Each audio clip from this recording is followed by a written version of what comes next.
we have covered much of that section. I think the section on special matrices is something which we kind of discussed. So today I'll talk a little bit about those. And what I'll expect you guys to do is, like, again, go back, watch those videos, and help you a lot.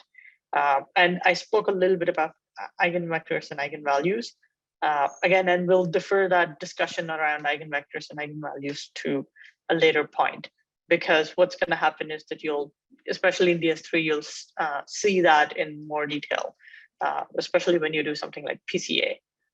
So that's where we'll focus. So what I want to do today is, I'll just go over some of the special matrices today, and we'll start a little bit about statistics. Okay, we'll start talking a little bit about statistics. So one thing is that I also actually want to do introduce you to how to write matrices in sort of NumPy and Python, like how are matrices stored. That's another thing that I wanted to sort of talk about. So, like, what is a typical matrix, right? So if I just have a matrix that's so if I have a vector, right, in NumPy, I'm doing something like, oops. You guys can see my screen, right? Hello, can people see my screen? Yes. Yeah, okay. So if you're going to do any kind of vector, the typical, like, I mean, and we spoke about this when it came to vectors, right? So you're basically just doing a NumPy array, okay? That's typically like your representation in in Python.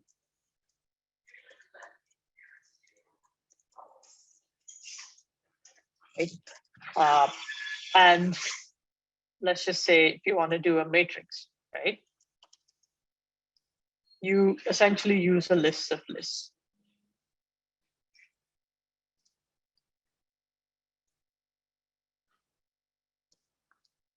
So let's start with a 2x2.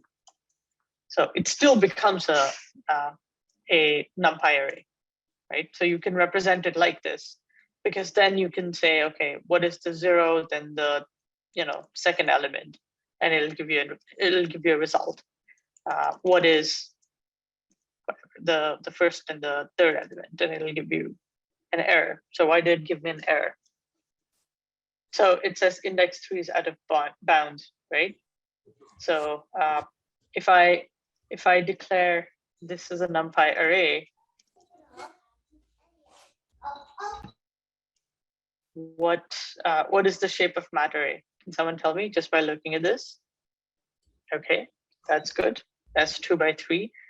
But I think, was it James who said it was going to be it was going to be 0 to 0, 1, 2? Yes. The error? Yeah. Okay. You already know that, James. Sorry. For you, it's the easy answer. I'm just trying to help. Sorry. No.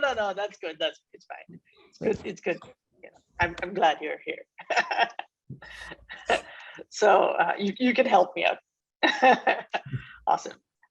So yeah. So if you look at mat array, when I did 1,3, the error comes because the standard, as James said, like the standard notation, the last element should be 2 and not 3, right? Although the shape is 2 because Python goes 0, 1, 2 rather than 1, 2, 3. So that's why. So that should be the correct value. Okay.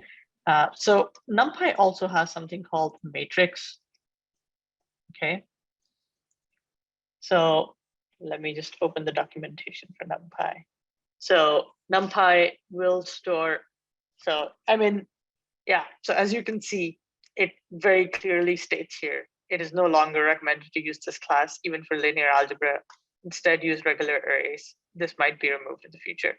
So I'm just telling you this because you might see code out there when you're playing around with this, which uses this form.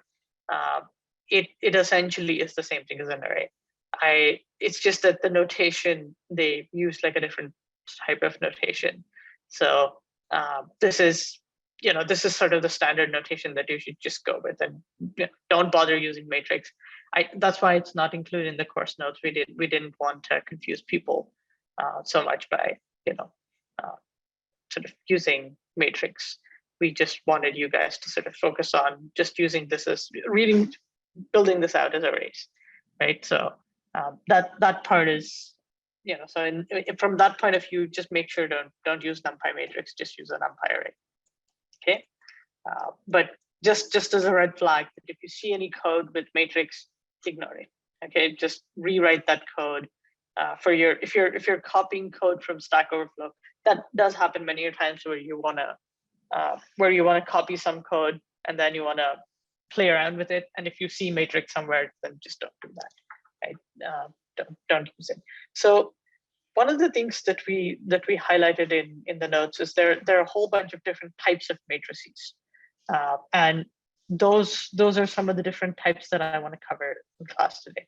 So one of those matrices is something that we already covered, which is the identity matrix.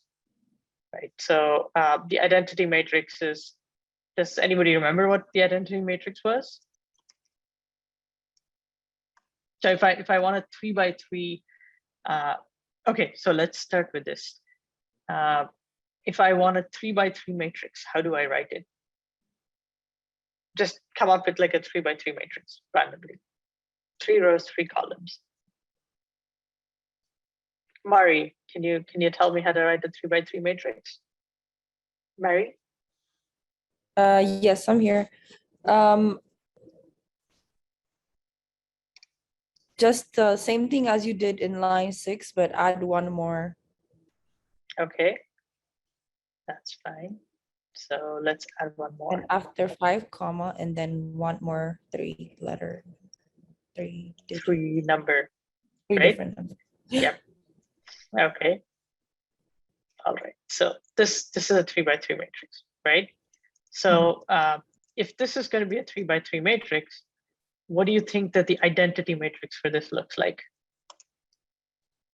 So remember, the identity matrix is just composed of zeros and ones, with ones on the diagonal and zeros everywhere else.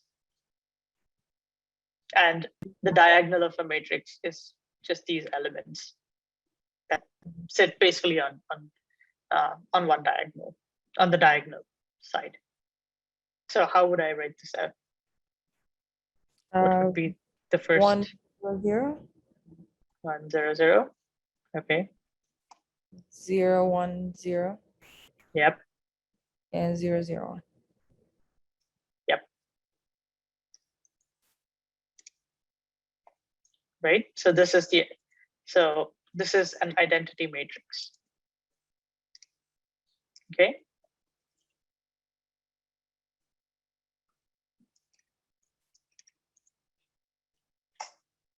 So yeah, so this is what the identity matrix looks like if it's a 3x3 matrix. If I have a 4x4 matrix, I essentially have to add another 0 here. Okay.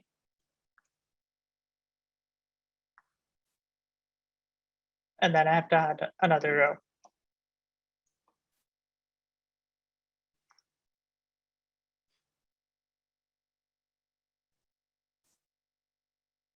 Okay, so that's a 4x4 identity matrix.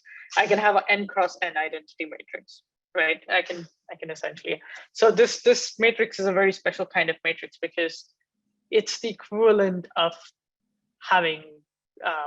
So when you work with numbers, right? When you have just one, like it's the equivalent of kind of having one when you're working with numbers.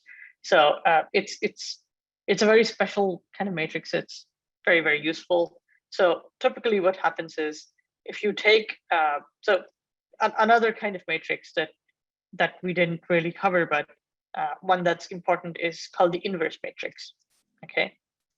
So what is the inverse matrix? Is basically if I have a matrix A, okay, and I multiply it with the inverse of A, okay? So a to the power, so let me write this in text. It's just easier. So I'm going to start to text it, right? So I want to do superscript. Okay. Yeah. A minus 1. Okay. So this is going to equal 1. So if I take the matrix A and I multiply it with A raised to 1, so this A raised to 1 essentially represents the inverse matrix. So let me do this to this. So this thing is called the inverse matrix. Okay, so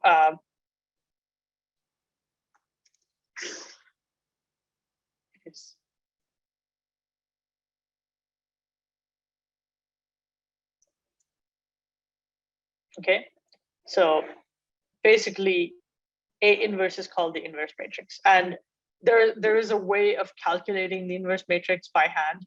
I'm not going to get into that.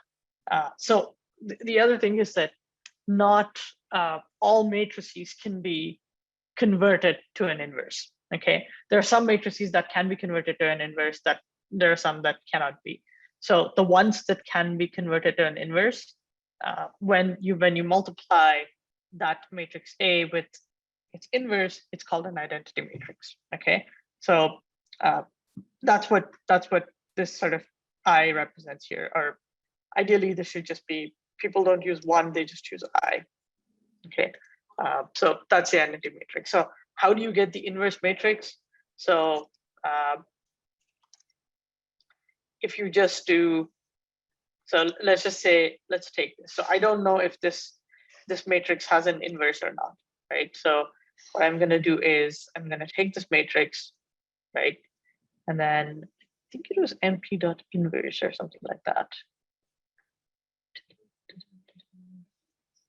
np.lineage.inverse. Okay, yeah, forgot the command there. So yeah, so you can just do np.lineage.inverse. So here you can see that this does have a matrix. This does have an inverse.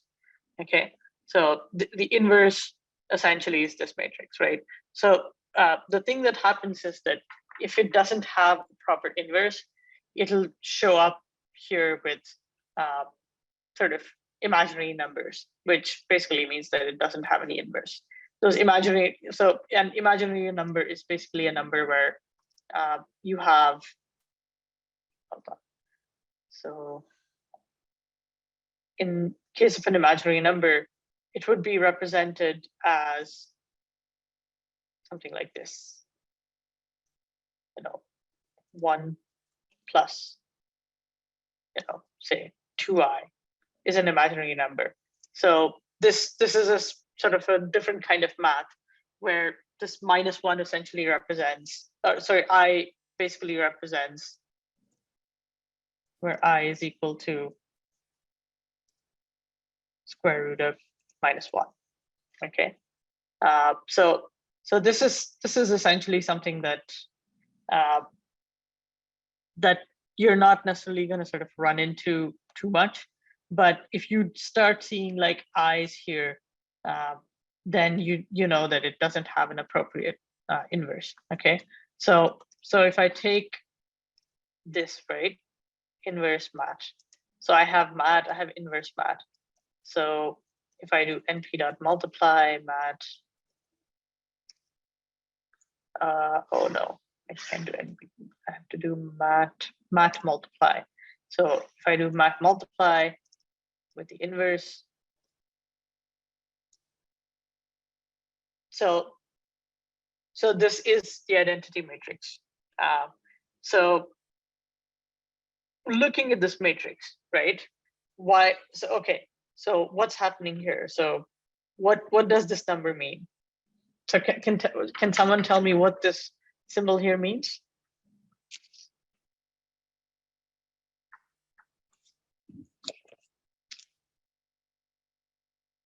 Does anyone know?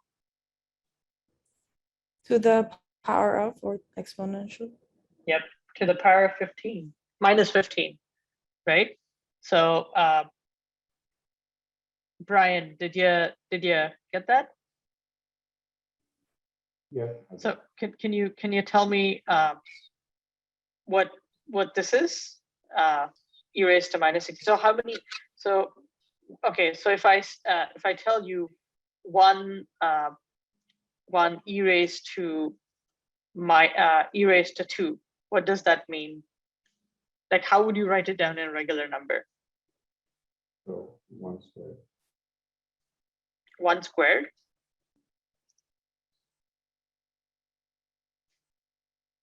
One to the power of 2. New. So whenever you see, okay, so Mari, how would you write this? So you seem to know this notation, right? So how would you write this as a regular number? To the power of 2, which means 100. Yep. So for people who are not used to this notation, this basically means that, so how many steps do you move this dot, right? So suppose if I give you 1 e raised to power 5, right? So how many steps do I move that dot? So I move it 5 steps. Okay, so it means that I add 5 zeros to it. Okay, so that's 1, 2, 3, 4, and then 5. That's what I'm doing. So both of these are equal. Okay, both of these are equal. So again, similarly, both of these are equal. So when you see minus, right? Suppose in this case I do minus. What that minus essentially represents, so if it's a plus, you move it to the right. If it's a minus, you move it to the left, right? So if it's a minus, then I would essentially be doing 0.001. Okay, so that's what happens when you move it to the left versus you move it to the right. Okay, so so this means, so if you have a negative here, it means it's a number that's smaller than 0. If it's well, not a number smaller than 0, but yeah, it's a number smaller than 0.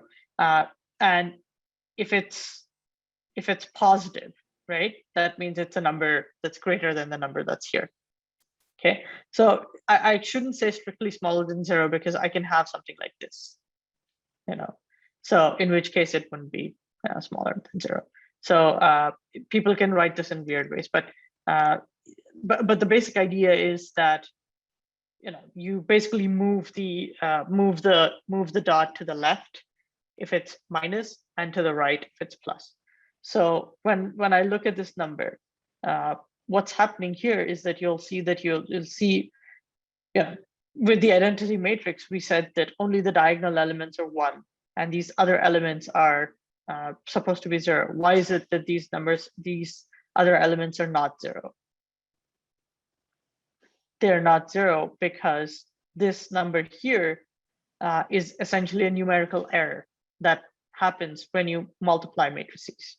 Because computers, so when computers multiply numbers, right, there can be a lot of error because of that. Those errors can be really, really tiny, as you can see here, but those errors will still exist. Okay, and there's no real way of sort of getting around that. So you just need to figure out how you're going to handle those errors, right? So so this is a really, really good example of one of those errors where you can see that when you do matrix multiplication, you know, these elements should be 0, but you don't get them as 0. You get them as actual numbers. But if you really think about it, right, when you look at these numbers, look at how, like, look at the scale of this number. So let's take this number, right? So this number is 0. So 1, 2, 3, 4, 5, 6, 7, 8, 9, 10, 11, 12, 13, 14, 15, 1, 1, 0, 2, 2, 3, 0, 2. That's what it is. Okay, so it's got 15 zeros before the number even starts. Okay, so this is a really tiny number, right? So this is almost equal to 0.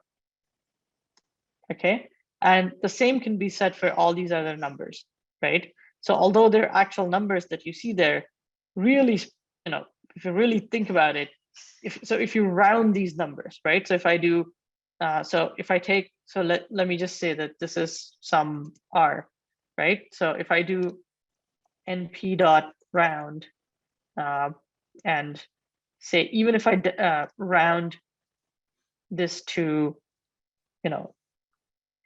whatever, 10 decimal places, right? It's still going to be 0. Okay. And rounding something to 10 decimal places is pretty generous, right? So people usually round things to like 2 or 3 decimal places, right? So you're going to round it, it's basically going to be 0. And that's the whole point, right? So when you do this matrix multiplication, if you ever have to do this by using NumPy, one thing you should be aware of is that you get these sort of errors, which really, this is the identity matrix.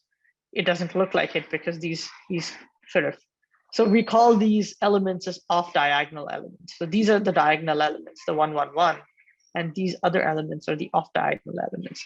And the off-diagonal elements in an identity matrix are always going to be 0. That's the whole definition of that's the whole definition of a identity matrix. Okay, so that's something that you have to keep in mind, right? So that's a little bit about the inverse matrix, right? So the inverse matrix, by definition, is something that when you multiply with a given matrix, will give you the identity matrix. So that's the inverse matrix is super useful because it gets you the identity matrix, and there's a lot that you can that you'll see where it'll be very, very useful, right? So there's another kind of matrix that that I want to talk about, which is the symmetric matrix, right? So as far as the symmetric matrix is concerned, again, so there's another operation that I kind of, in the videos he covers this as well, but I kind of sort of hinted to, but I should talk about it in more detail. It's called transpose, right? So suppose let's take the inverse matrix here, right? So, or let's start with sort of a simple example for transpose. Let's start with something two-dimensional, so that let's do, so this is a matrix that we have in p.array, test mat, right? So I got test mat. So here is a test matrix, right? So now in this test matrix, I can do something called transpose. So what transpose involves is, it involves turning the rows into columns and the columns into rows, right? So I have 1, 3, I have 2, 4. So if I do np.transpose, I'll get 1, 2, 3, 4, right? So it's essentially transposed it. So actually, let me just print both of them.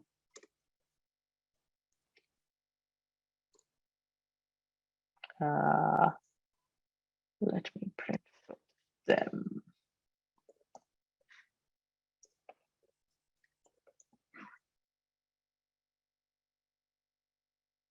Like this.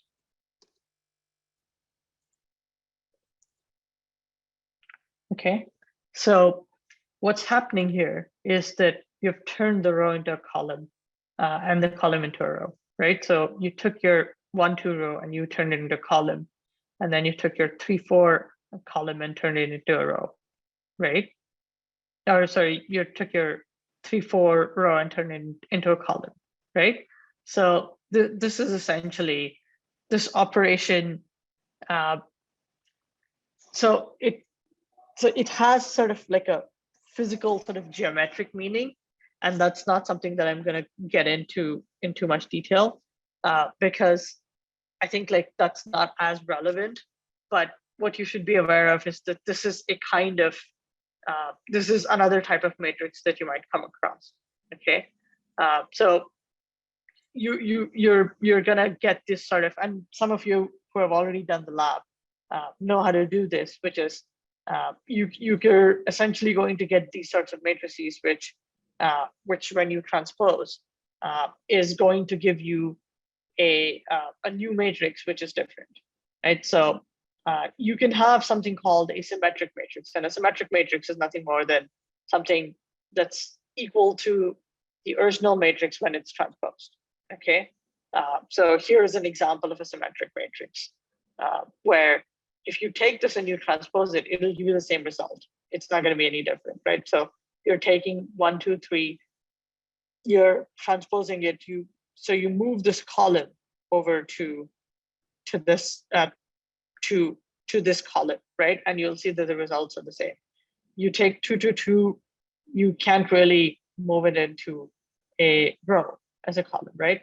And you take 3, 2, 3, and then you transpose it. It's the same thing. So this is an example where you have a special matrix where the transpose of it is equal to the same thing. So the interesting thing here is that if you have a symmetric matrix, right?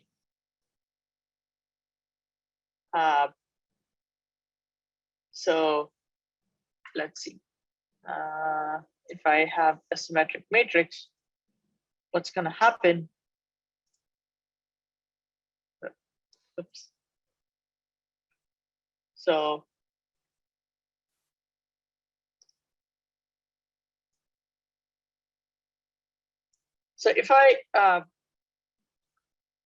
if okay, so here is the question for you guys to think about. So if my symmetric matrix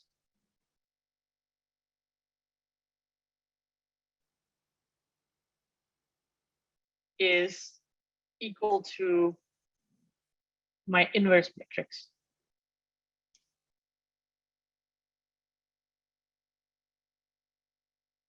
right? So if this is true,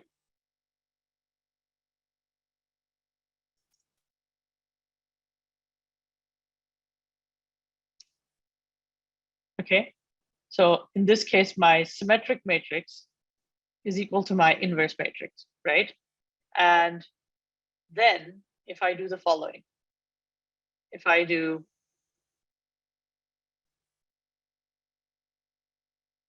what should this answer be? Can anyone answer this?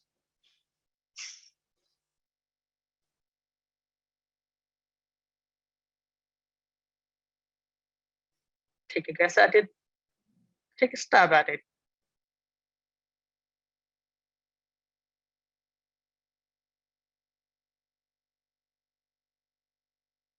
If this condition holds, if the first condition holds that my symmetric matrix is equal to my inverse matrix. Esther? I'm not sure. So if I replace this AT here with A minus 1, what happens? Then it's a product of my inverse matrix and of A, right?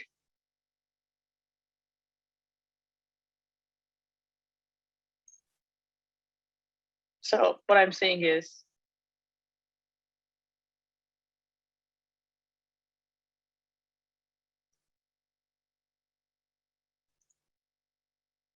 I end up with this, right? So what is the answer to this?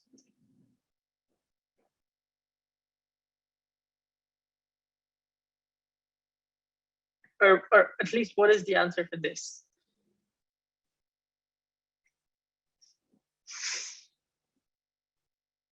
Is it I or I'm not Okay. sure. Yeah, you're right. You're right. It's I, right? So then under this condition, right? What is the answer to this one?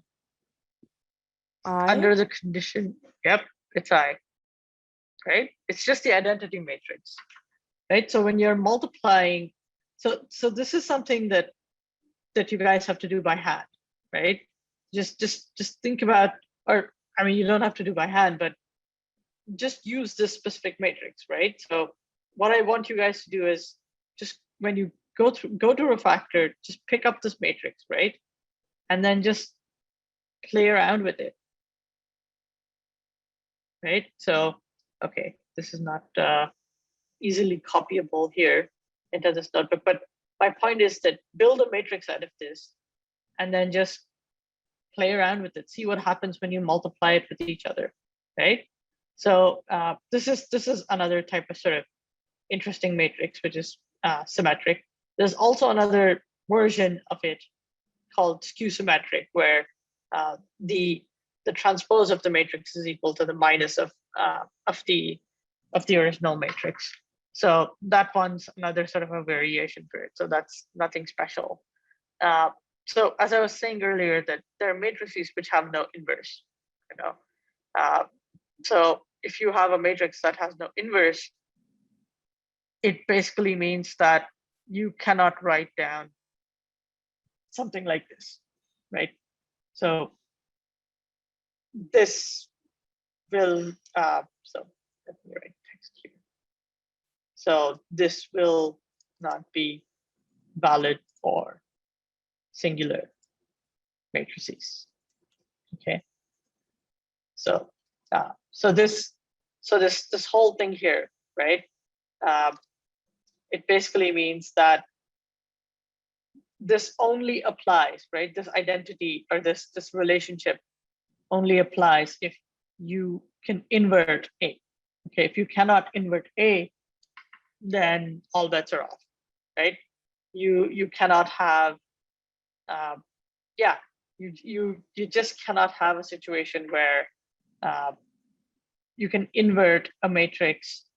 Like if you cannot invert a matrix, you cannot get the identity matrix out of it, right? So, and that's why these, certain, the types of matrices that have no inverse, they're called singular matrices because they're single and they don't have another buddy with them, which is the inverse, right? So that's why they're called singular matrices. And one way to identify if a matrix is singular or not is just to calculate, So if you calculate its determinant, you'll just get 0. Okay, so determinant was something that we covered the last time. The idea was that the determinant of a matrix is nothing more than, so determinant is a calculation that you can do, but physically speaking, what the determinant is basically trying to tell you is that it's telling you like what is the like if you plot if you look at the transformation that you do from sort of one space to another space, what is that area of that transformation? So it has a physical meaning, and that's one of the things. That's why that's one of the things it covers in the video. But that's something that you guys should really look at. Okay, but the goal here is that you understand that if you calculate the determinant, right? If it's equal to 0, it essentially means that your matrix cannot be inverted, okay? And it cannot be inverted, hence you cannot write down the identity matrix, okay? So here is an example of a singular matrix. You can't really take the inverse of this, and you can. So the goal of this specific notebook is you guys can just write these matrices down and play around with it, right? Like try to take the determinant of something like this, right? So when you take let's look at the calculation here for how to get the determinant. If you have a 2x2 matrix, the determinant is just A times D and then C times minus C times B, right? So that's the determinant. So if you have something like this, 2 times 2, then 2 times 2. So let's look at that, right? So 2, 2, 2, 2.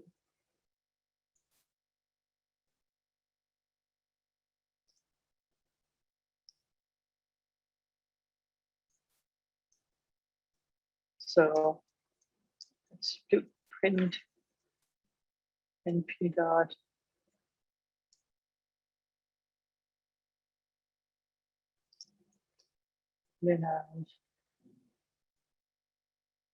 determinant Math test 2. I mean, you don't have to do this like this, but you can imagine that if I just look at math test 2, I don't even have to do that. I was just showing you how to write the code, but you do 2 times 2, right? So what is the determinant equal to? You do 2 times 2 minus 2 times 2, right? So that's going to be equal to 0, right? So the same thing can happen if you do, say, 1 times 2 and 2 times 1, right? So what does that mean? That basically means that this is 1, and then this is 1. Whoops.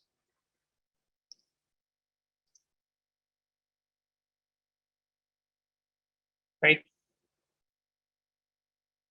So if you have a matrix with repeated rows or repeated columns or repeated rows, you're gonna get determinant to be 0, right? So any situation where that's the case, you're gonna get determinant to be 0. So this is kind of like a game. Like there's a whole bunch of rules to it, and all you have to do is sort of follow those rules, right?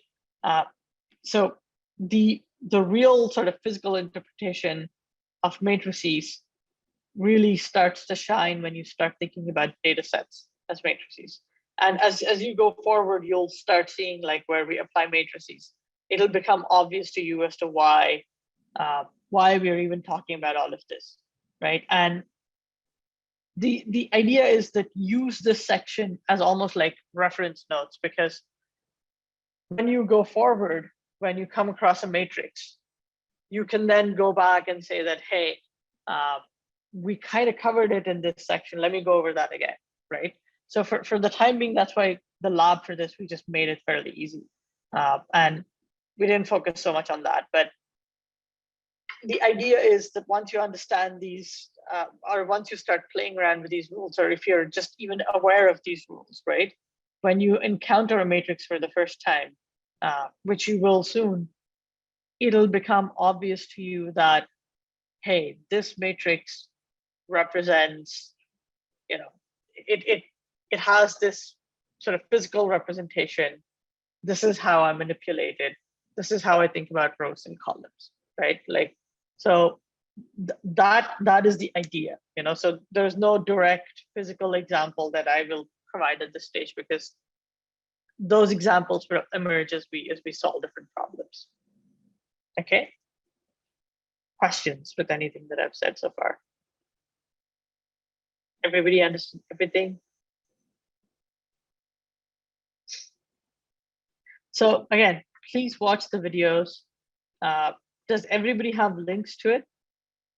So does everybody know which videos I'm talking about?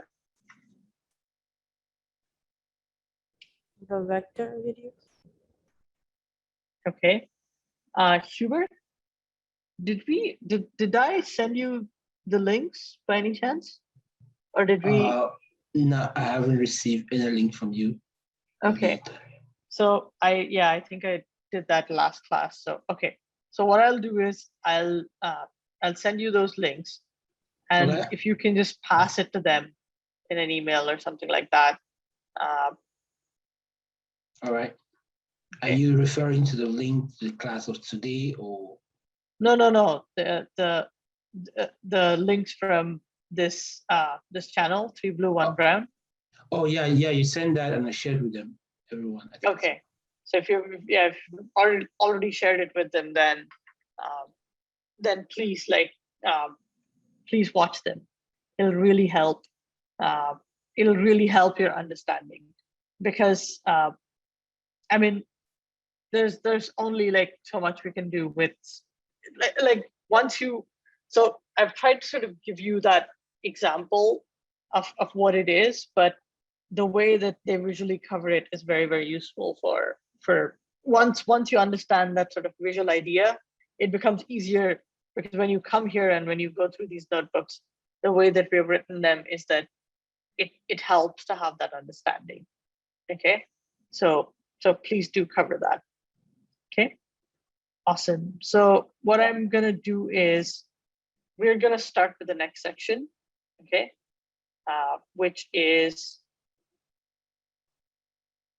going to be statistics. And statistics is pretty much the most important topic that you'll learn in this course. Because you can learn all the machine learning algorithms in the world. But if you don't understand statistics, then you're going to be in trouble, okay? Because all that machine learning does, right? Everything that you learn in data science or machine learning is basically, it stems from statistics. So there's this, what was that? Cartoon. I always like to show this. I don't think I'd seen this showed this to others, but so this is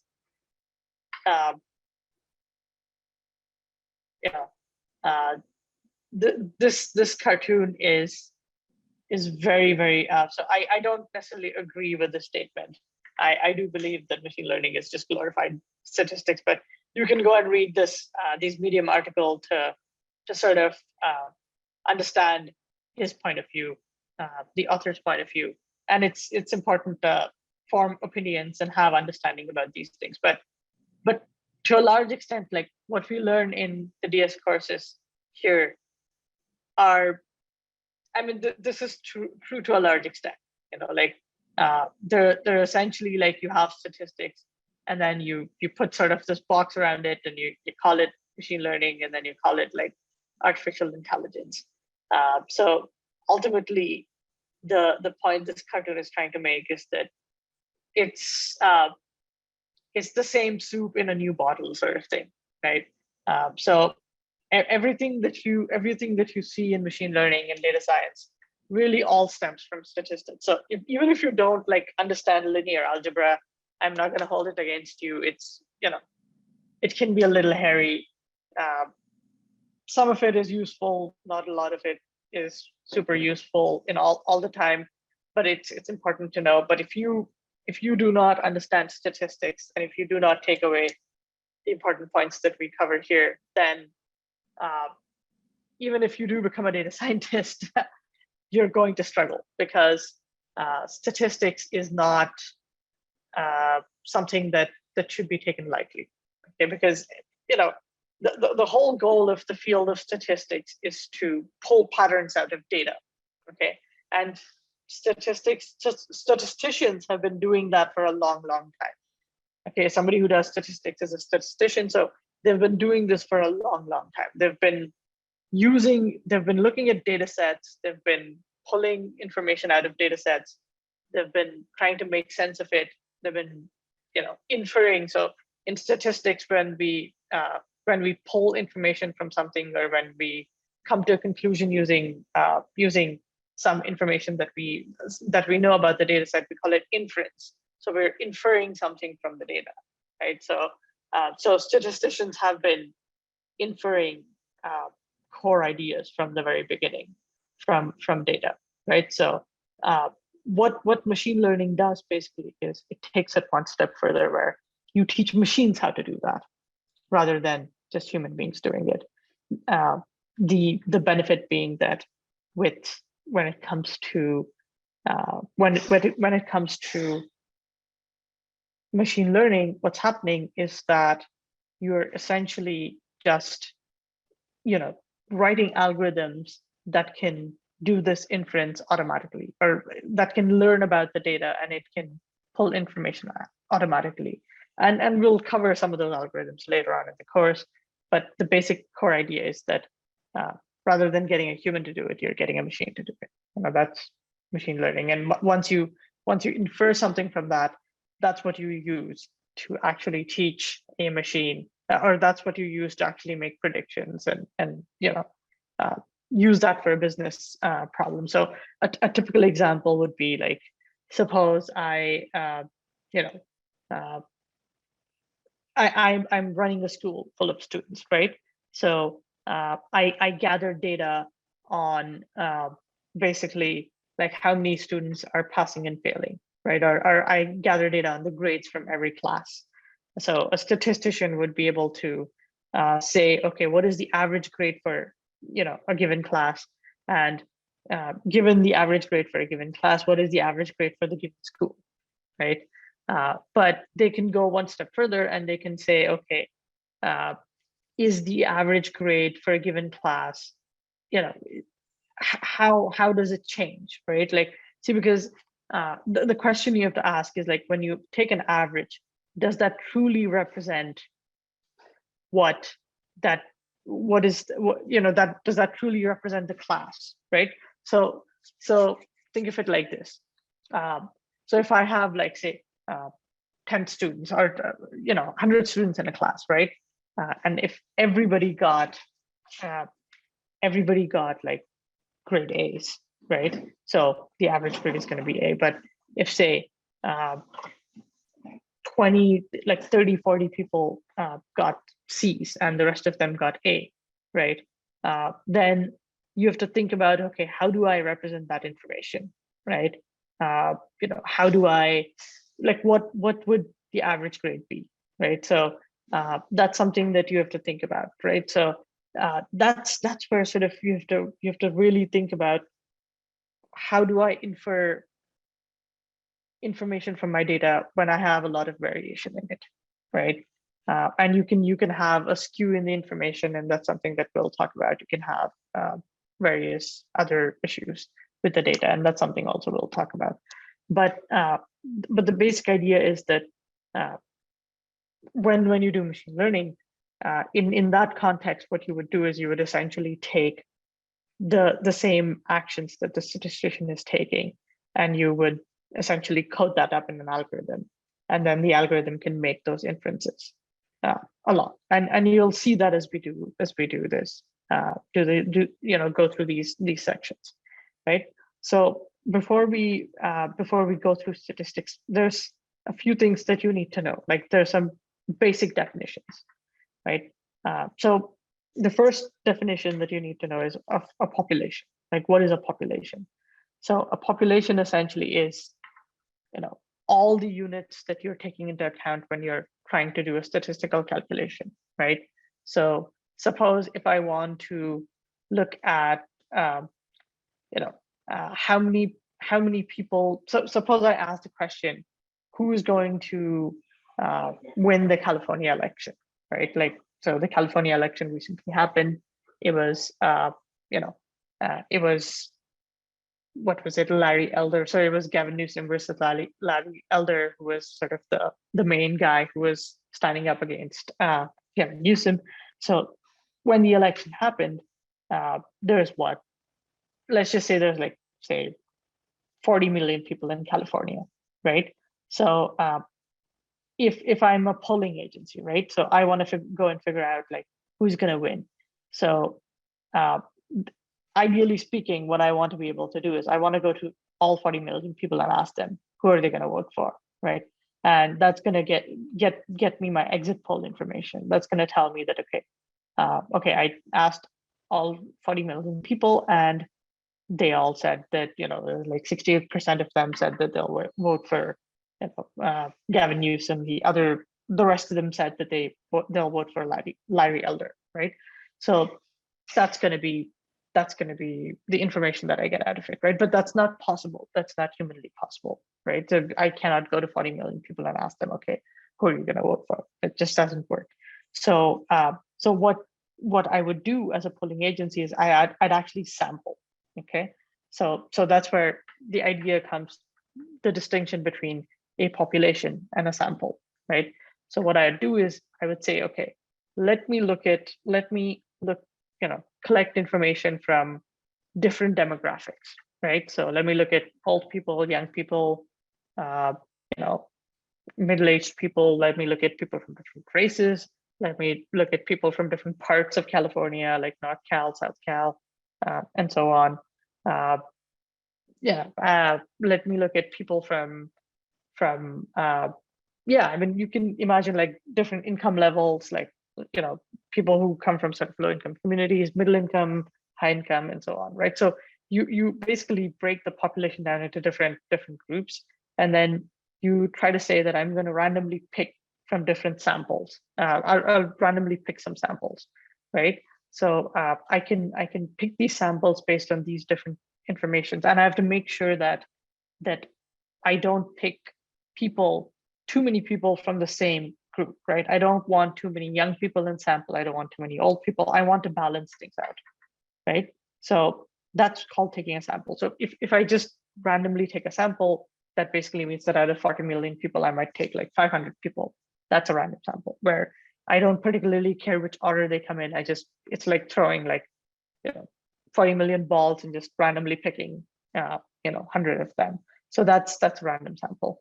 I can take a more sort of non-random sample by breaking down, the people into these different groups and then saying that, okay, I'm going to pick one from each group, right? So that's another type of sampling.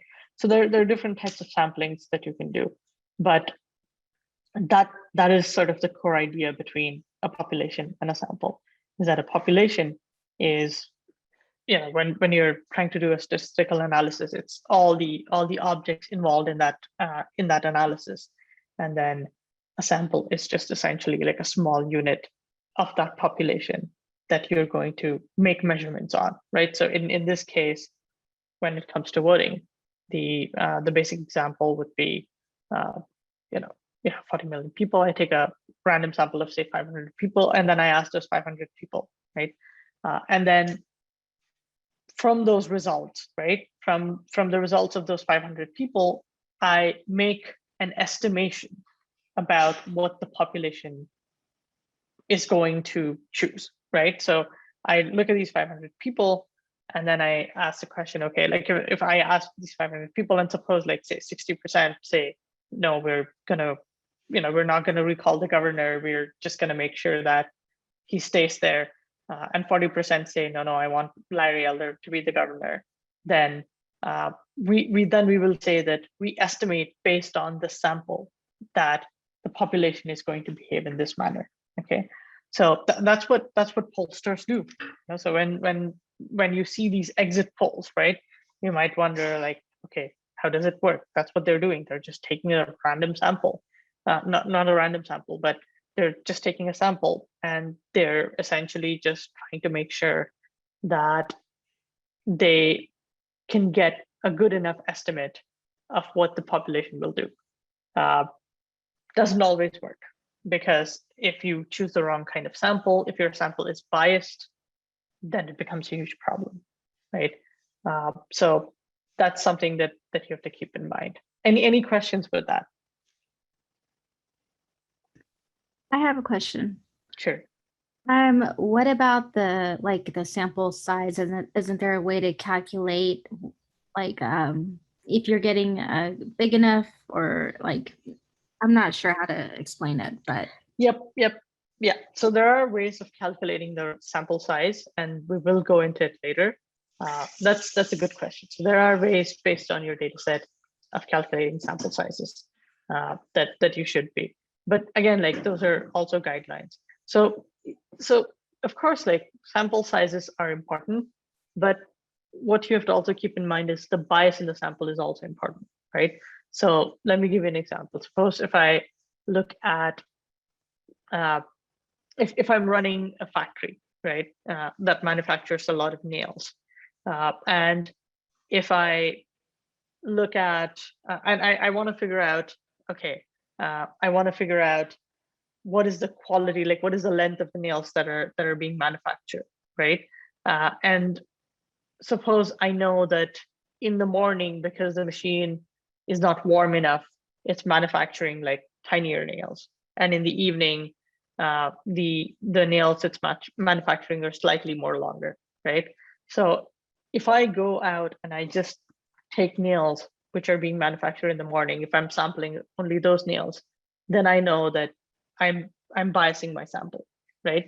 Because I know the fact that in the morning the majority of the nails are going to be tiny, right? So that's a problem, right? Or in the voting example, like if I'm just taking, as I was saying, like old people or young people, if I'm only like taking, if my sample size of 500 people has 400 young people and like 100 old people and no middle-aged people, then I'm biasing my sample, right? So these are some of the things that you have to be sort of aware of when you're doing this, selecting your sample, right? So selecting your sample is one of the most important things that you'll do, and we'll talk a lot about like how to go about thinking about that. But does that sort of answer your question? Yes. Yeah, but we'll talk more about like how to select an appropriate sample size. Okay. Okay, great. It'll come up. So here is an example of so this is the iris data set, right? So the iris data set is something you people would have seen before multiple times, right? So when you do iris.head, right, and you get your 5 elements, you're essentially sampling, right? It's not a random sample, but you're sampling from the data set, right? So let me, oh dear, it's gonna ask me to log in. Okay, so let me not do that. Let me just do, okay, let's log in. Just give it a second. Basically, what I want to show is that, so the basic idea is that the iris data set is 150 elements long, right? So now being 150 elements long, that's, so you can think of the iris data set in itself as a population, right? And from that population, you're taking samples, right? So you can take samples in a systematic manner where you go from row 1, row 2, row 3, row 4, right? So that's what head does. It takes systematic samples, right? Or you could take samples randomly, right? So you can say, I'm gonna randomly select 5 samples, and those 5 samples are gonna be 4, 6, 2, 8, right? Yeah, so that's a random sample, right? But there's a problem with that sample because I'm only picking even numbers, right?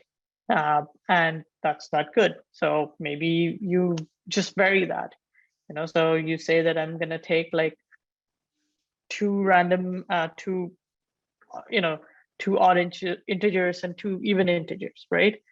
But even there's a bias. So I mean, so that's what you have to be aware of, right?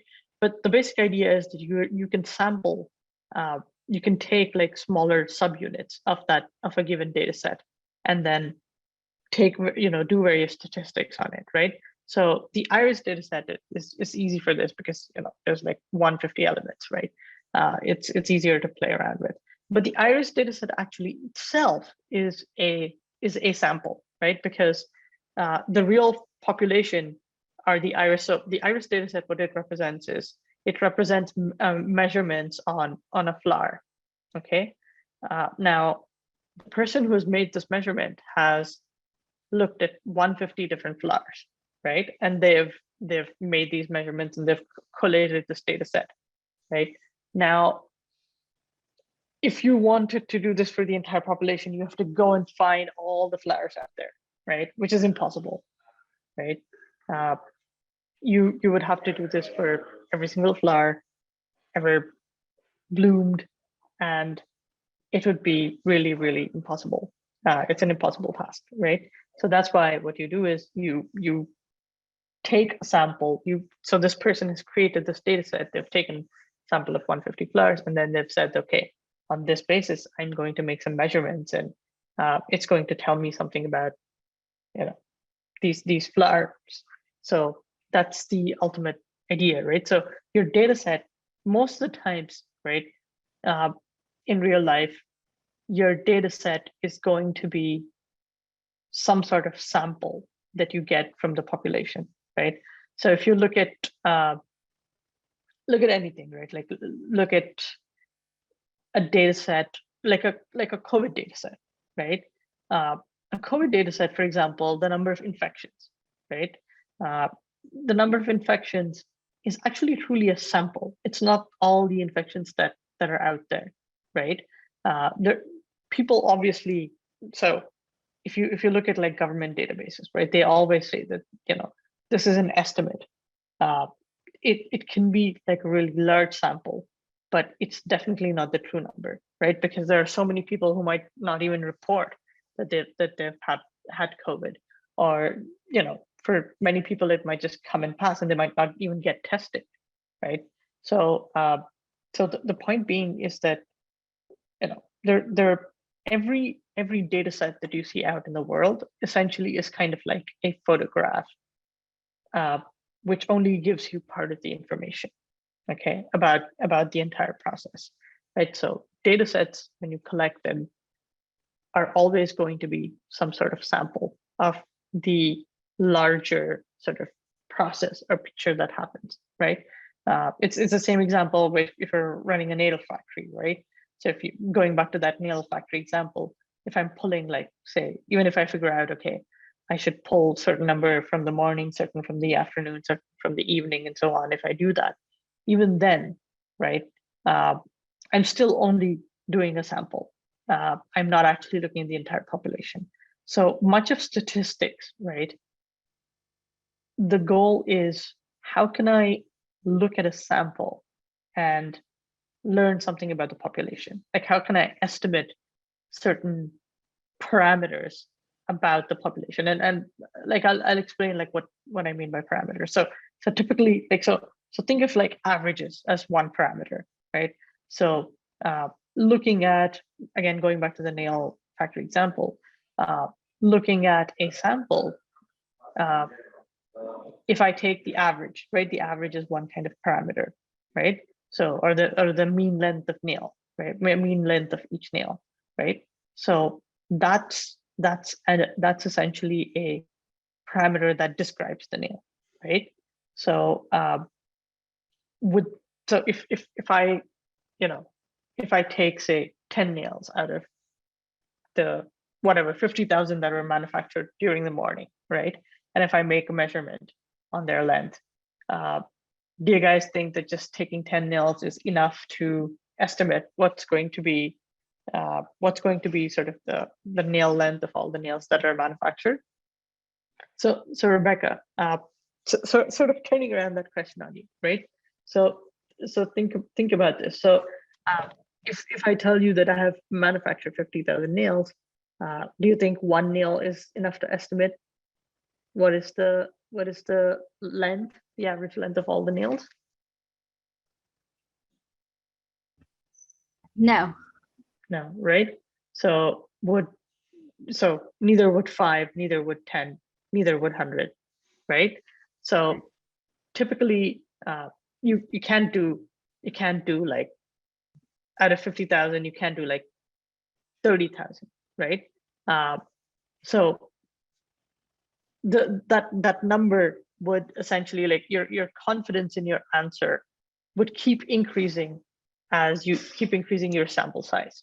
Okay, so and beyond a certain point, what's going to happen is that your confidence in your answer is not going to increase too much, because ultimately your average value will become very close to the population mean, right? So there are two numbers here. One is the mean of the mean length of the nails in a sample, and then there is the mean length of the nail in a population, right? So in the population, that is when you're measuring the mean length for all the nails, or you're measuring the length of all the nails and taking the average of it.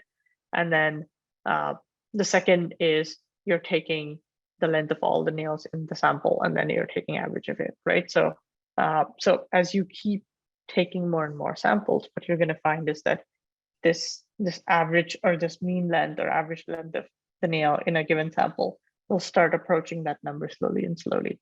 And it's not going to be necessarily a linear increase. It's essentially going to increase a little bit, and then it's going to start flattening it out.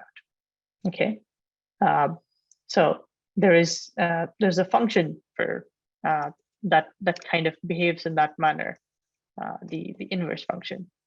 So the answer to your sample size question actually really lies in the inverse function, so it looks kind of like this. So you calculate one value, and as you go up, it starts becoming close to that. So I'll discuss sort of the formulaic way of doing that further, but that is just some insight into how to think about it when you're thinking about samples. Okay.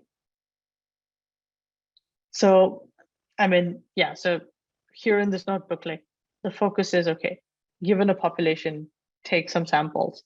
So I mean, we've also given like how to do that in Python. So Python has a really simple way of doing this, which is it has this library called random. So whenever you want to generate like random numbers in Python, right, you should use random.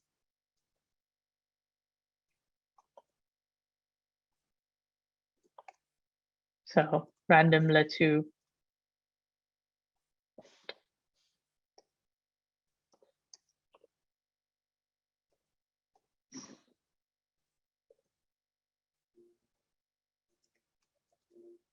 so if I have a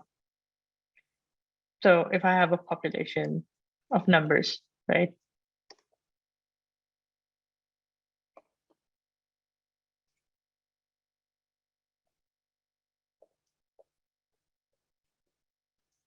Random collection of numbers. I can essentially, wait, was it this or, yeah. I think you can do population and, oh, I think it was invalid.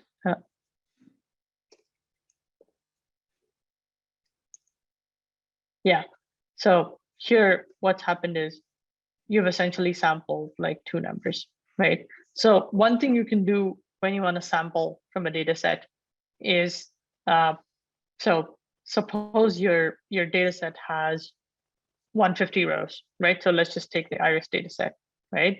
So it has 150 rows.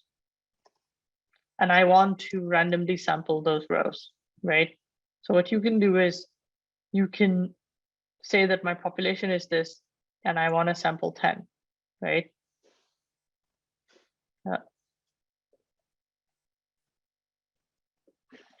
Right. So what you can do is you can create a list for the index. You create a list, right?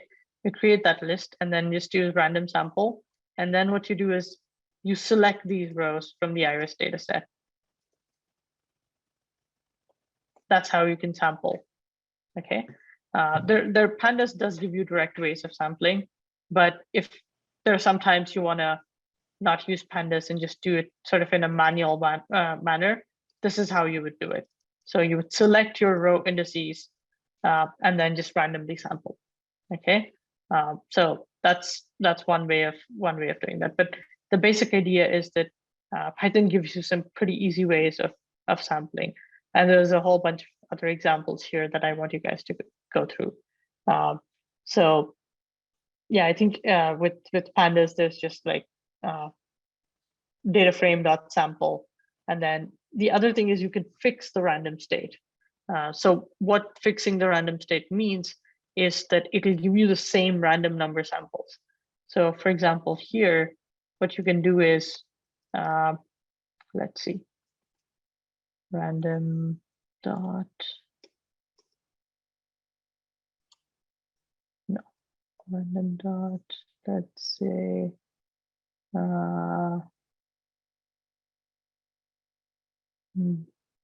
okay, let's do random dot rand int.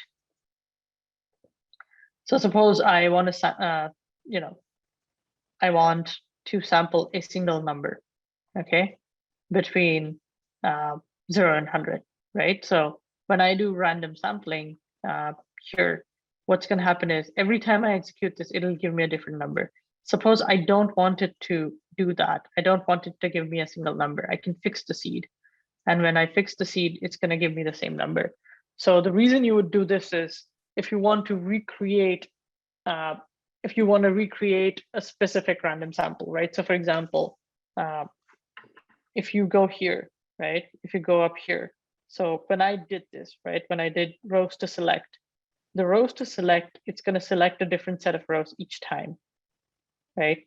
Well, it's not, yeah. So it's going to select a different set of rows each time. And that's very confusing, right? Because I want to test something where random sampling is involved. So in that case, this is not going to work. So what I'm going to do is, I'll do random seed 1, and then I'll just make sure that I fix the numbers that I'm selecting, right? So suppose so this way what happens is then I only select these rows, okay? And that's where it's extremely useful to actually do that.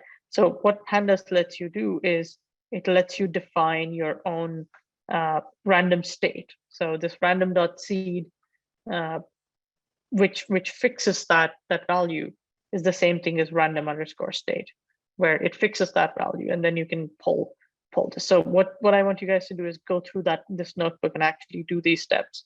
That way you can actually get an idea. So so there's another sort of crucial idea that I want to discuss, which is sampling, where you're sampling with replacement and sampling without replacement. And this comes in very, very, it's actually like really intuitive, but this can be a bit confusing if you're not used to sort of that statistic idea. So think of it like this. So think of it as if you have a container of different colored spheres, right? Or different colored balls. So suppose I have 10 balls, right? What happens when I remove one ball? How many balls are there? What happens, people? Come on, somebody. 9. 9 balls, right? So what happens if I remove another one? 8. Okay, so now I will add another complication to it, right? So suppose I have 10 spheres, right? And now I'm going to say that I have 5 blue balls and 5 green balls, right? So suppose I remove one ball, right? So what is so before I remove one ball, what are my chances that I'm going to pick a blue ball versus a green ball? Can anybody guess? What is the probability that I'll pick up a blue ball versus a green ball? 50-50. 50-50, right? So how do you get 50-50? You get 5 by 10 for blue balls, right? And then 5 by 10 for green balls. Okay, so that's my probability, right? So now suppose I pick up one ball out of this. So I pick up one green ball, right? So now what is the probability? So what happens to the numbers, right? So you have 5 blue balls and 4 green balls. So now what is the probability of picking up a blue ball in this? You have a higher chance now. Higher chance, but what do I write? Like 6 out of 10. 6 out of 9. What out of 9? Hold on. So if it's 5 out of 10 for blue balls earlier, what should it be now? 5 over 9. 5 out of 9, right? Yeah. And it should be 4 out of 9, right? So let's look at what's 5 out of 9. So 5 out of 9 is a little greater than 50%, and 4 out of 9 is little less than 50%. So those probabilities have changed, right? So that's something to think about, right? So, and suppose I do this again, right? So suppose now I pick a blue ball, right? So now I have 4 out of 8 and 4 out of 8, right? Then it becomes 50-50 again, right? So the point is that, but if I keep doing this, the total number of blue and green balls I have basically becomes 0, right? So if I want to keep my probability to be equal all the time, right? I don't want that number to change, right? I'm going to have to replace, replace what I've picked, right? So suppose in this box that I have of blue and green balls mixed, I want there to be equal number of blue balls and green balls all the time, okay? And there are many situations where I might want that, right? So I don't want that probability to change. So in that kind of scenario, I have to replace, every time I pick something out, I have to replace that with something else. So every time I pick out, say, a green ball, I have to basically put that ball back, so that I make sure that the probability is equal, right? And that's basically sampling with replacement, okay, where I'm actually replacing, like I'm adding back that data point of sorts to that mix. And sampling without replacement is when I'm essentially just I'm just removing it, and then that's going to reduce the size of my data set. So how does that look in real life when you're dealing with data? Suppose I have 100 rows of data, right? So if I'm sampling with replacement, right?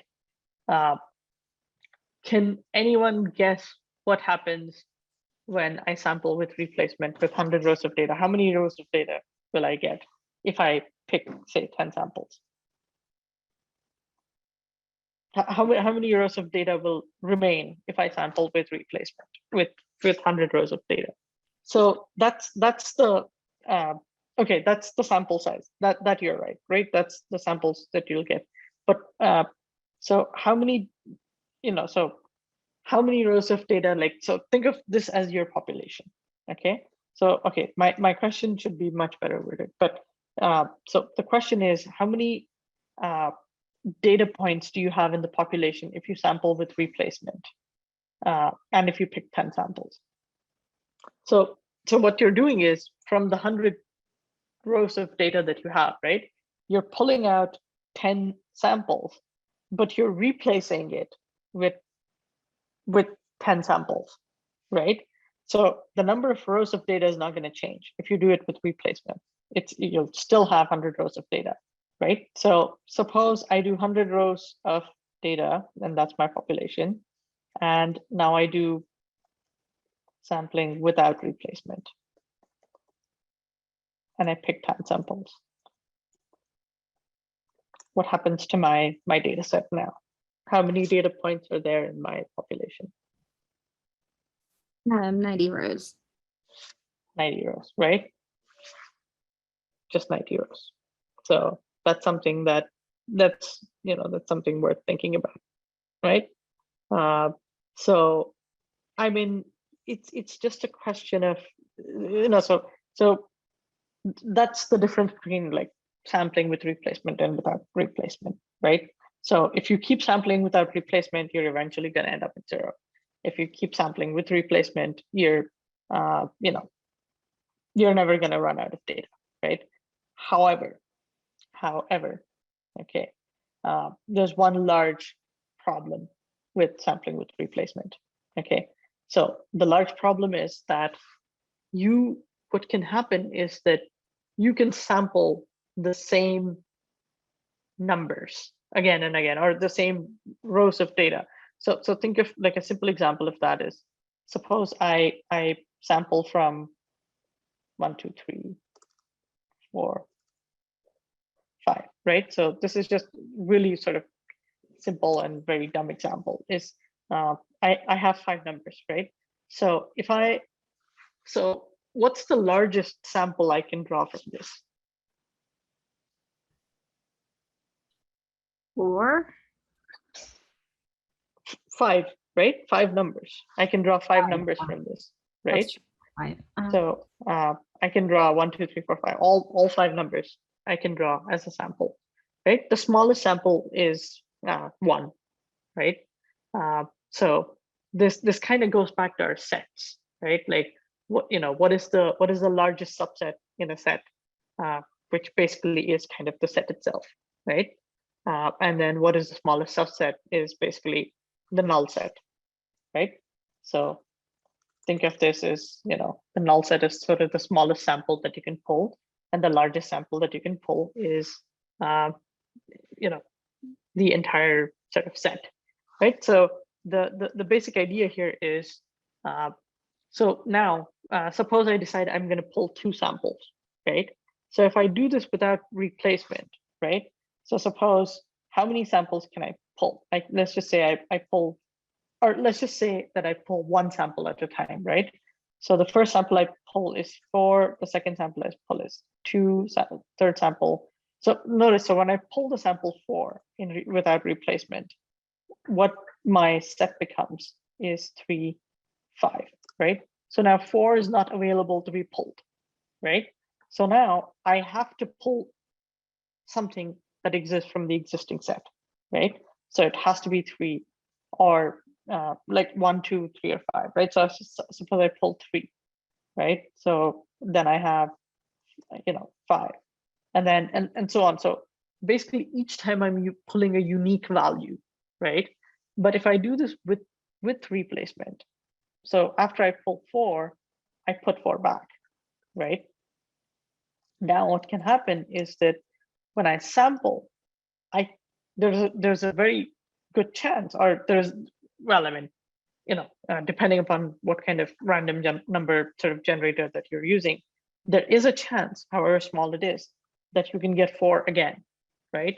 So you can get sort of repeated samples, and that's something that you have to be aware of. Like when you're sampling, okay, how am I sampling my data? Like, so if I have 150 rows of data, if I'm going to be sampling different rows of data, am I sampling with replacement? Am I sampling without replacement? If I'm sampling with replacement, how often are my rows being repeated, right? Because suppose I have a sample of 100 rows, out of which 10 rows are the same rows, that's bad, right? Because it's the exact same data point again and again, and that's not good, So that's one thing you have to be aware of when you're doing random sampling, is that you need to make sure that you do not sample the same rows again and again and again, and that's something to think about. Okay, any questions there? Okay, so I'm gonna stop here for today, because what the next section sort of requires me to do this a little more differently. Like I'll have to write stuff down, and then it's not something I can cover just directly from Refactored. Okay, so next time I'll have my iPad, so it's much easier for me to draw and explain some of these things. But here is sort of like a brief introduction to the idea of sampling, and you'll see that sampling becomes like super important as we go forward. Okay.